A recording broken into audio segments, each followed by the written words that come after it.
How's it going, everyone? As always, my name is Jimmy Champagne. This is PSReady, my channel all about PlayStation. In today's video, I've got 3 topics to cover, starting out with Sony seems to have quietly removed one of the coolest features of the PlayStation 5. No clickbait, like for real, they removed a really cool feature. Second on the list, we now have data to confirm why the PS5 Pro does not have a disk drive. And third and finally, we got to talk about why we need more $50 games. All right, let's jump into the first news story here. If you didn't see, your PS5 just got a small software update that seemingly added no new features. It may have added the Welcome Hub if you're in the UK or Canada, but if you're in the US or worldwide, really, I mean, if you have a PS5, you're probably wondering what they added or took away. And unfortunately, they took away one of the coolest features of the PlayStation 5, which is resume activity. I actually talked about this a little bit back when Astrobot came out, but it seems like we got the worst future with this new community generated activity card situation where they added in the ability where your PS5 will record your gameplay, and if you opt in, it'll use your gameplay as a sort of demo to show off for an activity card. So in Astrobot, if you're looking for the puzzle pieces or any of the hidden collectibles in a level, it would pull up an activity card with that specific little card showing a video of that action being done in the game. And Astrobot being a first-party game, I was honestly shocked that it completely replaced the developer-generated videos with the user-generated videos. And while I was playing the game in the first couple of weeks it was out, I was kind of frustrated that every time I wanted to use an activity card to figure out how to find a puzzle piece in a level, if it was a difficult one that I didn't find, it seemed like there was not a user-generated video to go along with that card. So it was like lining up perfectly with my playtime of the game, where the ones that I couldn't find, it seemed like the user-generated content people couldn't find it either. Whereas in the past, every game that Sony was making would ship with trophy guides, videos on how to find collectibles and everything like that. But with Astrobot, despite it being a first-party game, nowhere to be found. It was just the user-generated ones, which really sucked. And it seems like in this push to use user-generated content versus developer-generated content, they had to remove one of the coolest features, which was resume activity. So if you didn't know what this was, it was basically like PlayStation's take on quick resume over on the Xbox. It didn't work the same way. So like quick resume on the Xbox, it can store where you're at in games, like in RAM. So if you put the console into rest mode or quit a game, you can go back to that game and it'll put you exactly where you were. The quick resume activity option on the PlayStation 5 is kind of like a trick way to do that, where it could sync up the actual activity card itself where that level is in the game. And if you clicked resume activity, it would just launch you straight into that part of the game. So if you had to save at that part of the game and you were in the middle of that activity, the PS5 could know that and put you exactly where you were. So it's not like quick resume because it's not storing the like rest mode state in RAM, but it's close enough. And it's actually a feature I used a lot when I was playing Final Fantasy 16, because at that time, I forget what game I was bouncing between. It was probably Diablo 4, but it was really cool that I could just go to the highlight screen, like on the home screen. I could highlight over the Final Fantasy 16 charm, and then there'd be a resume activity button, and I could click that, and it would put me exactly where I was when I quit the game a few hours earlier to grind out some Diablo 4. I really look for a positive spin on this, but I don't like it. I think the user-generated content should have only been used in a place where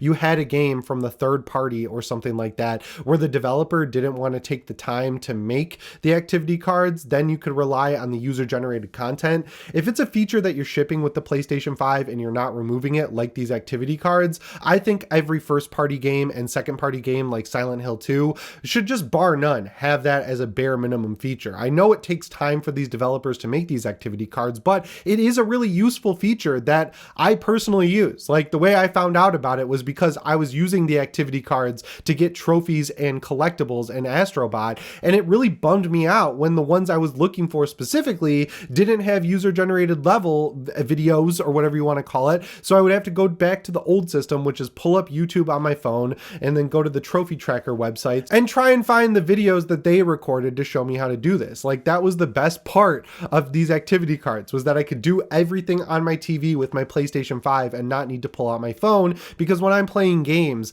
I don't like even having my phone near me. I put it in do not disturb mode. I put it on a table behind the couch, and I like to forget about it, because when you're pulling up YouTube to look up tutorials on how to get a trophy or how to find a collectible, it's way too easy to slide over to Instagram, slide over to Twitter, and then you look down at your phone's clock and suddenly 30 to 40 minutes that could have been dedicated to game time have magically disappeared. And I hate that feeling. And I'm trying to be better about it myself, because it's really my fault fault at the end of the day for getting sucked into my phone, but it was nice to have a feature built into my PlayStation 5 that I was actually using, and it sucks to have that taken away. This is just the mid-gen refresh stuff that happens every time with PlayStation. They love to introduce all these new features at the launch, and then they slowly whittle away at the console interface and take out what people aren't using. But it's extremely rare that one of these features they take away, like being able to install Linux on the PS3, you know, is something that I use in my day-to-day life. So if it's affecting me, I'm assuming it's affecting you, because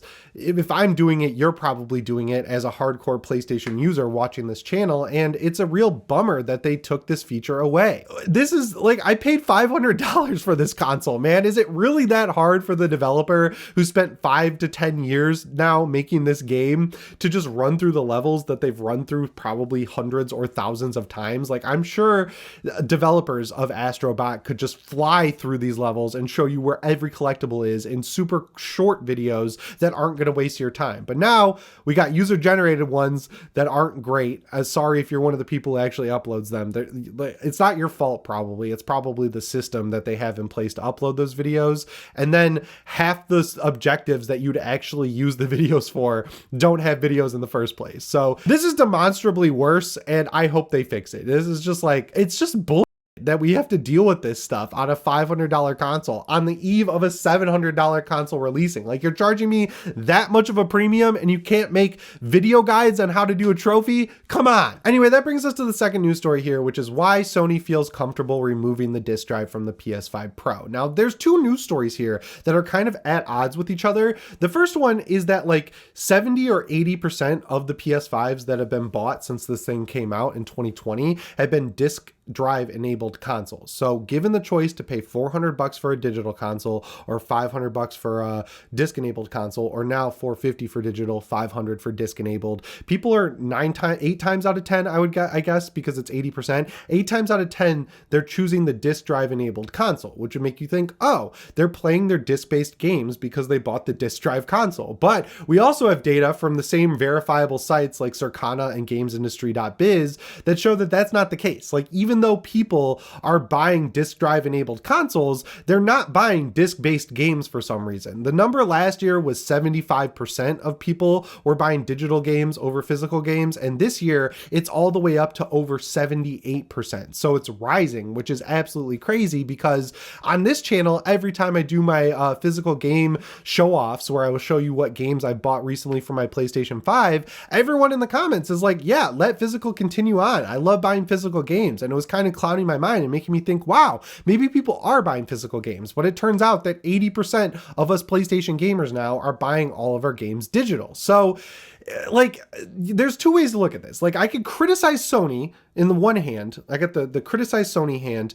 and then I could say I kind of get what they're doing on the other hand, and there's data to back up both arguments. Because on the one hand, they should keep selling consoles with disk drives, right? Because 80% of the people given the option with a $100 discount or $50 discount will pay the extra money to get a disk drive. But then on the other hand, even though 80% of the people are buying the disk drive enabled console, the same 80% of those people are not buying physical games. So like, Sony, you can criticize them, but they also have a defense for it that's equally as good. And I don't think there's ever really been a situation like this where it's just like a moot point. Like, clearly Sony wants to get to the future where there are no disk drives, because if you have a storefront, that's the only storefront where you can buy games, because Sony doesn't sell digital codes on other websites, you can set the prices and keep them high forever. Like, they'll stop doing the $40 sales immediately after launch. They'll stop doing the like $50 price drops and everything like that. They'll keep their games Nintendo prices for as long as possible, because there won't be any way to go to a resale shop or buy games used or wait for sales at Best Buy or anything like that. You're going to be stuck with the prices that you get on the PlayStation Store, and you'll make more money that way if you're Sony. So while a lot of people were criticizing Sony, myself included, for not having another SKU of the PS5 Pro with a disk drive option,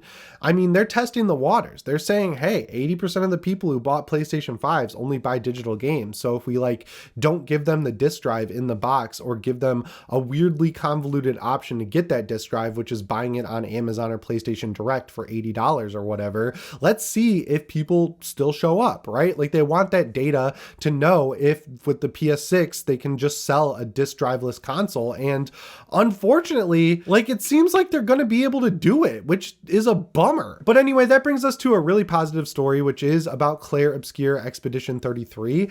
This game is one that Square Enix should learn from. It's a turn-based RPG set in France, and it looks phenomenal. They got Ben Starr, who plays Clive in Final Fantasy 16, and it seems like a really big budget game, but when pre-order listings went up, it was only listed at $50, and people were like, oh, is this a mistake? Like, is a game that looks this good and has this much production value really only going to be $50? And the developers came out and said, yeah, we think it's a $50 game, and if you're worried that that means it's going to be extremely short, it's actually going to be 30 hours if you just mainline the story. So we're getting a game that looks really good, has awesome reactive turn-based combat, a great voice cast, and it's only $50, and it's not going to be like a 5 to 10 hour game. I think we need more games like this to come back, because just what I was talking about a second ago, it was awesome to get strike gold, right? Like if you went to Target and your mom gave you a little bit of money, you could get some cool stuff. Like I ended up getting Metal Gear Solid Portable Ops for $10 for PSP. And I was like, I hope this is good. I don't know what Metal Gear Solid is at the time. And it ended up being one of my favorite games. It was actually the first Metal Gear I played,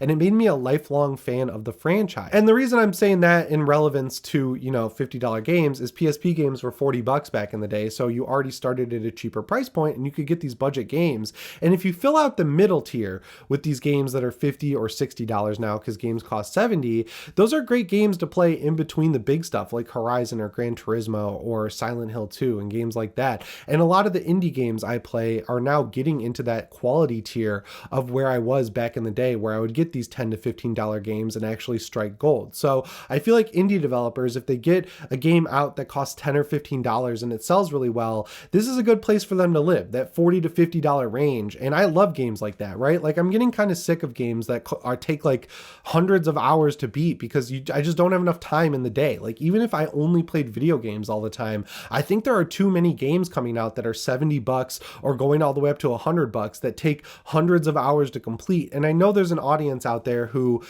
loves those games because they only buy 1 or 2 games a year and they want to get their money's worth. But like at a certain point, when you're making your game bullet point list and you make the game 100 hours on there, that just guarantees there's going to be a ton of filler, like in all the Ubisoft open world games. And I'd rather have a game that's all killer, no filler, might be 25 to 30 hours, but it'll be a really good 25 to 30 hours. And at the very least, if you spend less money developing it, you can then charge less for it. And right now, when everyone's hurting, like milk costs $5 and my coffee pods for my Nespresso were $15 at Kroger today. I love these $50 games and I feel like I'd play a lot more of them. Like I gotta be real, I wasn't planning on buying Clair Obscur at launch because I'm not a turn-based guy, but for $50, I'm just going to roll the dice. And I feel like a lot of other people are in the same boat as me. But yeah, guys, that's all I've got for you in today's video. I hope you're having a great weekend playing a ton of video games. I know I sure am. And Halloween's coming up. Couldn't be more excited. As always, my name is Jimmy Champagne. I'll see you in the next one. Thanks for watching and shape on.